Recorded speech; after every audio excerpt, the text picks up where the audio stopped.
सर्वांना नमस्कार. महाराष्ट्रातील 246 नगरपालिका आणि 42 नगरपंचायतीसाठी येत्या 2 डिसेंबर रोजी मतदान होणार आहे. आपल्या नगरपालिका क्षेत्रातून नगराध्यक्षपदासाठी भाजपाच्या उमेदवार सुनीता संतोष खेतमाडीस रिंगणात आहेत. त्यांना आणि त्यांच्यासोबत भाजपच्या सर्व नगरसेवकांना विक्रमी बहुमताने विजयी करावे असे आवाहन मी आपल्याला करतो. आपल्याला माहितीच आहे, भाजप म्हणजे कमळ आणि कमळाचं चिन्ह म्हणजे विकासाची गुरुकिल्ली. माननीय पंतप्रधान नरेंद्र मोदीजी यांच्या नेतृत्वात भारताने शहर विकासाचे एक मोठे स्वप्न पाहिले आणि त्या दिशेने वाटचाल सुरू केली. अमृतसारख्या अभियानातून आज अनेक शहरांचे चित्र झपाट्याने पलटत आहे. राज्यातील सरकारच्या माध्यमातून सुद्धा पाणीपुरवठा असेल, विविध इमारती असतील, भुयारी गटारी योजना असतील, रस्ते असतील, वेगवेगळ्या प्रकारच्या संधी असतील, या तयार करण्याचं काम आपण करतोय. मोदीजींनी सांगितलं, प्रत्येक शहर हे स्वयंपूर्ण असलं पाहिजे. अन्न, वस्त्र, निवारा, शिक्षण, आरोग्य, रोजगार याच्यासोबतच उत्तम उद्यानं तिथे असली पाहिजेत.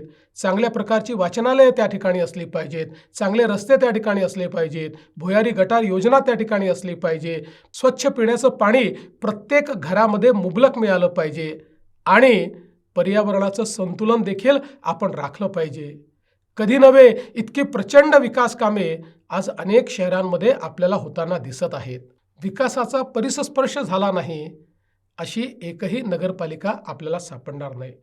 मात्र आम्ही कितीही निधी दिला तरी तो निधी वापरणारे योग्य लोक असले पाहिजे.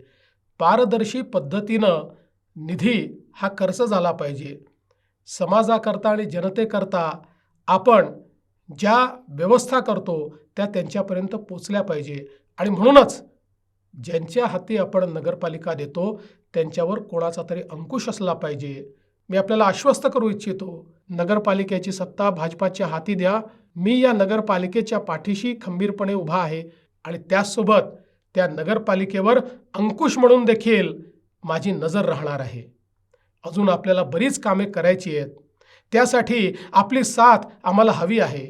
विधानसभा निवडणुकीत जे भरभरून यश तुम्ही दिलं तसेच यश या नगरपालिका नगरपंचायत निवडणुकीतही द्यावे आणि विकासाचा हा रथ असाच अखंडित धावत राहावा अशा प्रकारची आपल्याला हात जोडून माझी विनंती आहे. लक्षात ठेवा, 2 डिसेंबरला मोठ्या संख्येने बाहेर पडा, विक्रमी मतदान करा आणि कमळासमोरील बटन दाबायला विसरू नका. जय हिंद, जय महाराष्ट्र.